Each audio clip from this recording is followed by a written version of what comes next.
Shalom, selamat sore dan selamat datang dalam program Pendeta Menyapa Jumat Indah Menyambut Sabat.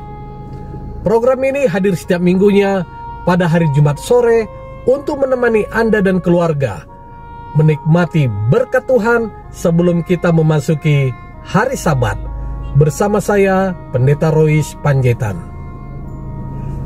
Dunia di sekeliling kita dipenuhi banyak beragam binatang. Tentu kehadirannya sangat bermanfaat untuk menjaga keseimbangan alam. Apalagi binatang memiliki manfaat yang besar bagi manusia. Ada yang digunakan sebagai sumber makanan, bahan serat untuk pakaian, dan sebagai kendaraan angkut. Sementara binatang dengan penampilan menarik juga dapat digunakan sebagai hiasan, seperti halnya ikan yang ditempatkan dalam sebuah akuarium. Jadi sedikit banyak hidup manusia dipengaruhi oleh binatang. Dalam kisah penciptaan, Alkitab berkata, Allah membuat binatang liar di bumi menurut jenisnya, dan binatang peliharaan menurut jenisnya, dan segala binatang yang merayap di tanah menurut jenisnya. Dan Allah melihat bahwa semuanya itu baik. Kejadian 1 ayat yang ke-25. Kemudian Allah membawa semua hewan ciptaannya kepada manusia untuk dilihat, agar manusia dapat menamainya. Kejadian 2 ayat 19-20. Dan beberapa penulis Alkitab bukanlah peneliti alam, tetapi banyak di antara mereka memiliki penglihatan yang tajam untuk menuliskan tentang binatang dan memberi pelajaran penting bagi para pembacanya.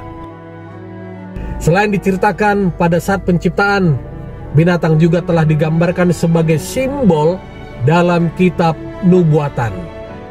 Kejadian 3, pasal yang diberi judul Manusia Jatuh Dalam Dosa, menceritakan kisah penting, yaitu kejatuhan manusia untuk pertama kalinya. Ayat-ayat Alkitab di dalamnya menjabarkan pelanggaran yang dilakukan manusia, di mana persoalan yang dibahas di dalamnya meliputi perempuan dan ular, perempuan dan suami memakan buah larangan, hukum terhadap ular, hingga pengusiran manusia dari Taman Eden.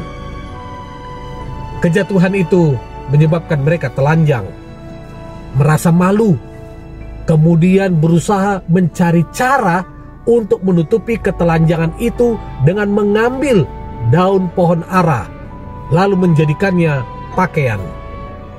Dan yang menyedihkan lagi, pelanggaran mereka yang disebut dosa telah menyebabkan kematian serta hubungan yang terpisah dari Allah. Yesaya 59 ayat yang kedua. Pasca kejatuhan dan pengusiran, Tuhan tidak mengusir manusia begitu saja, melainkan Tuhan mau merepotkan diri, membuatkan mereka baju dari kulit binatang untuk mengganti baju cawat yang mereka buat sendiri. Pertanyaannya, kenapa Allah harus bersusah payah membuatkan mereka pakaian? Ada metode dan proses. Bukankah kekuatan Allah itu bak sihir yang simsalabim, maka jadilah baju tanpa harus bersusah payah?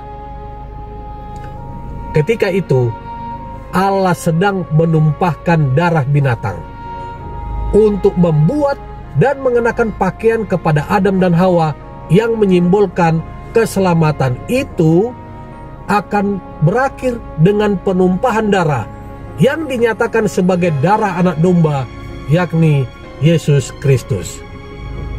Ya, pakaian cawat harus diganti karena cawat made in Adam dari dedaunan itu tidak berkenan di mata Allah, sehingga harus digantikan pakaian dari kulit binatang yang merupakan lambang dari rencana Allah yang besar dalam penyelamatan manusia dari dosa. Itulah alasannya. Dalam Alkitab, burung merpati atau tekukur dan ternak lembu, domba, dan kambing adalah dua jenis persembahan korban. Jenis binatang yang akan dikorbankan itu tidak bergantung pada kehebatan dosa, melainkan pada kedudukan sosial orang berdosa itu. Imamat pasal 4. Burung merpati atau burung tekukur diterima sebagai pengganti untuk orang yang tidak mampu mempersembahkan kambing atau domba. Imamat 22 ayat yang ke-23.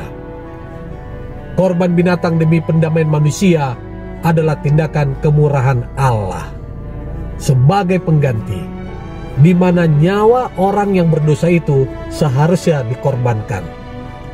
Dan tanpa penumpahan darah tidak ada pengampunan. Demikian Ibrani 9 ayat yang ke-22.